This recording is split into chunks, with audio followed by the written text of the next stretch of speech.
আজকে আমাদের যে কার্যক্রম চলছে, তো দেখা যায় বন্যা কবলিত মানুষের জন্য কিন্তু আমরা গতকাল থেকে টাকা উঠানো শুরু করছি। তো গতকালকে তো টাকা উঠছে, ওইটার হিসাব আপনাদেরকে দিচ্ছি। তো আজকে যে কয়টা মহল্লা বাকি ছিল তাদের টাকা আনার পর আমরা যে হিসাব করে পাইছি ওইটা আপনাদেরকে জানাই। তো আমরা আইলাপাড়া থেকে যে বক্সটা আনছি ওইখানে পাইছি হলো 5010 টাকা। তালপট্টি মহল্লা থেকে আসছে 3290 টাকা। চৌধুরীপাড়া মহল্লা থেকে আসছে 8115 টাকা। জাদুরচর মহল্লা থেকে আসছে 500 টাকা। খ্রিস্টানপাড়া থেকে আসছে 2445 টাকা। নেপাল ব্যাপারী মহল্লা থেকে আসছে 8110 টাকা। চেয়ারম্যান বাড়ি মহিলা মাদ্রাসা থেকে আসছে 2130 টাকা।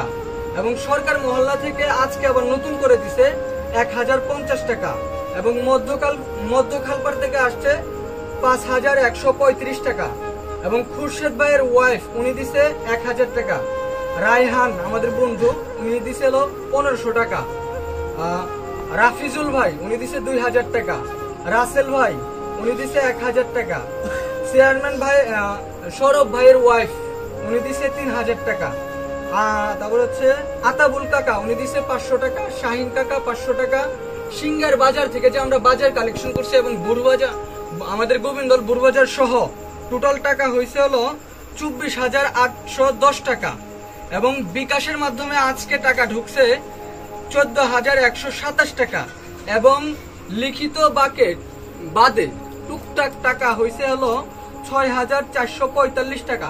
তাহলে আজকে আমাদের টোটাল টাকা হলো 90,667 টাকা। ঠিক আছে, 500 ঢুকছে মনে হয় মেসেজ আইছে। আচ্ছা, আমাদের আজকে টোটাল টাকা হলো 90,667 টাকা। তো এবং আজকের টাকা এবং গতকালকের টাকা মিলিয়ে টোটাল টাকা হয়েছে 2,23,505 টাকা। এটা হচ্ছে আমাদের গতকাল থেকে আজকে পর্যন্ত টাকা। এবং অনেকেই আমাদের যে একটা ভিডিও পোস্ট করা হয়েছে যে আগামীকালকে আমরা চাউল কালেকশন করবো পুরো গোবিন্দলের প্রত্যেকটা মহল্লা থেকে। এবং অনেকেই টাকা প্রবাস থেকে দিতে চাইছে, প্রবাসীরা বলতেছে যে আগামীকালকে পাঠাবে। এবং এলাকারও অনেকেই বাকি আছে আগামীকালকে দিতে চাইছে। তো আমরা কিন্তু আজকে সকাল থেকে এখানে যারা আছে সবাই কিন্তু কষ্ট করছে।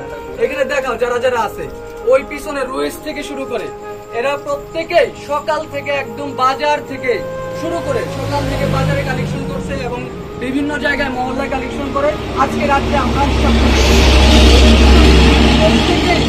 সকাল থেকে অনেক পরিশ্রম করতেছে শুধুমাত্র বন্যা কবলিত মানুষের জন্য। তাহলে আপনি যে ভিডিওটা দেখতেছেন আপনিও কিন্তু আপনার নিজ নিজ জায়গা থেকে যতটুকু পারেন আপনার সাধ্য অনুযায়ী কিন্তু চেষ্টা করতে পারেন। দেখা যায় তাহলে আপনার একটা চেষ্টার কারণে যখন আপনি একজন করতে করতে 10 জন মানুষ হয়ে যাবে, 10 জনের টাকায় কিন্তু একজন বন্যা কবলিত মানুষ অনেকটা সহায় হবে। তো এইভাবেই কিন্তু আমরা মানুষের পাশে মানুষ দাঁড়াতে পারি। তো ঠিক আছে, আজকের ভিডিও এই পর্যন্তই। আমরা আবার আগামীকালকে যা কালেকশন করবো ওইটার আপডেট আপনাদেরকে জানাবো। এবং আমরা যেহেতু সোমবার দিন যাইতে চাইছিলাম, ওইটা যদি সোমবার দিন না যাই সেটাও আপডেট জানাবো ইনশাল্লাহ।